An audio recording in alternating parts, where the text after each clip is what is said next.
Hi everyone, and welcome to another video for my friends at allfreeholidaycrafts.com. Today we're going to be making a Valentine's Day wreath.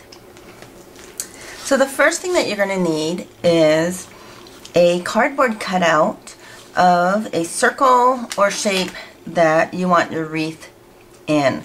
And I traced out my image using a marker, and then I just cut around with my X-Acto knife and my scissors.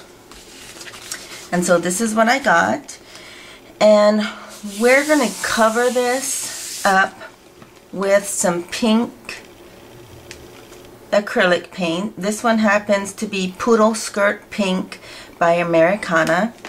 You're also going to need a sponge brush, and I'm going to be using some roses, maybe some daisies as well. And then I have 3 of these swan heart embellishments, which I thought might look great. You're going to be needing a 1-inch circle punch, some white cardstock scrap paper, and also you're going to be needing the Tim Holtz rosette die and a die cutting machine.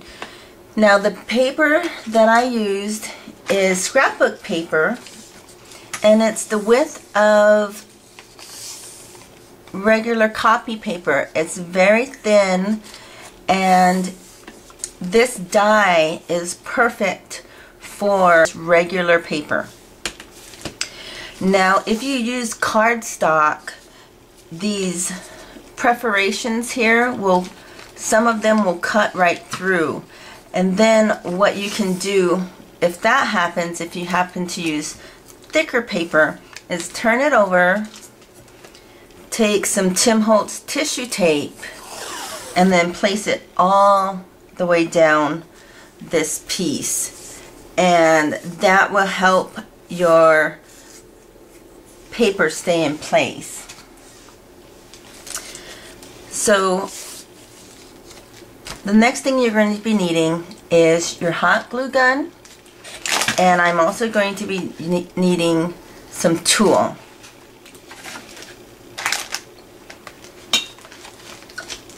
You might also pick out some coordinating ribbon for a bow.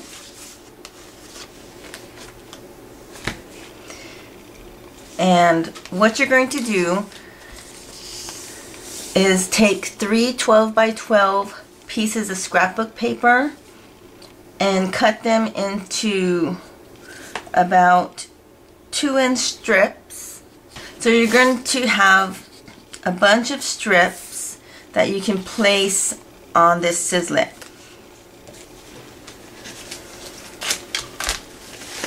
And these are all the coordinating colors that I used in my 3 pieces of scrapbook paper. So now that we've got these cut, let's get started. So the first thing that I'm going to show you is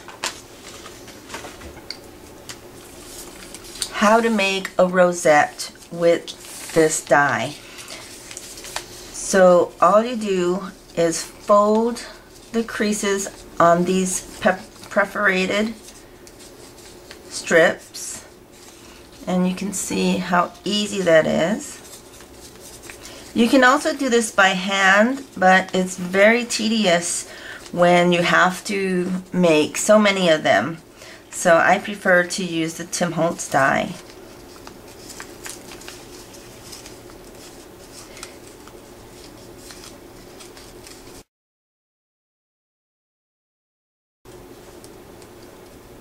Like that.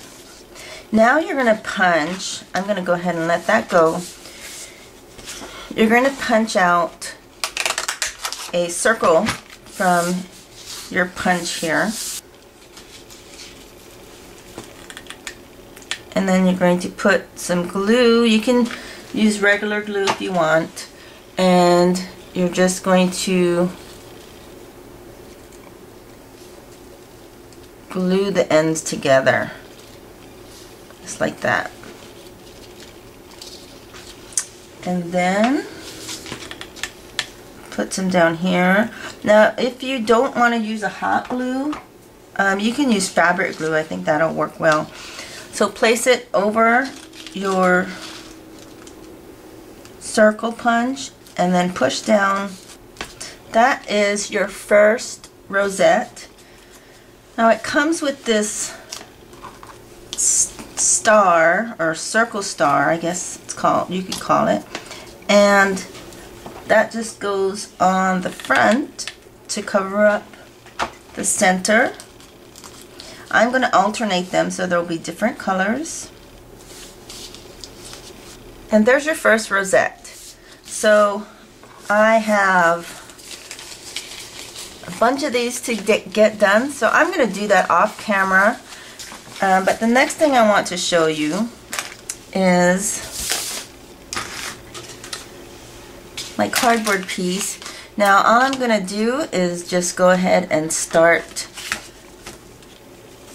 painting this piece, and very simple with my sponge brush, and then continue to paint. And I'm actually going to paint both sides, so I'll get that done off camera as well, and then I'll come back and we'll be ready to put our wreath together.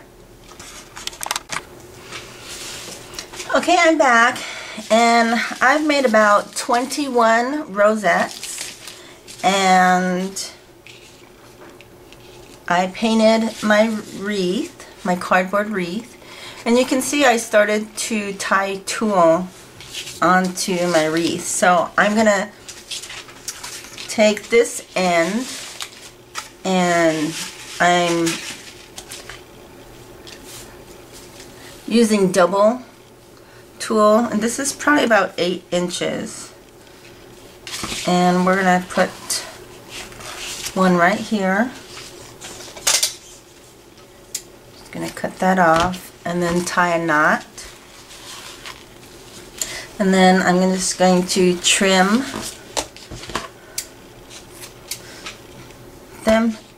the edges, and there you go. That's about it. Okay, the other thing that I started to do was I started to cut some of the rosettes in half, because I found that I will be needing some smaller pieces to fill up the wreath. And so I'm just going to show you how to cut one in half really fast. And all you do is make an imaginary line right down the middle, and then just cut. And you can pick out a perforated straight line and then cut straight through. Now, it's not going to be perfectly straight, but that's okay, because all we're going to do is take it and tuck it in underneath another rosette, so that should work out perfectly. So I cut about a handful in half, and then I also found these swirls that I got at a local thrift store, and we're going to be using some of those. And then these are the flowers, and I just cut the stems off with a wire cutter. So we're going to speed up the video as I place and glue everything in place.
And here is my finished Valentine's Day wreath. I hope you like this project, and for more project ideas, please visit my friends at allfreeholidaycrafts.com. Thanks for watching, and I'll see you next time.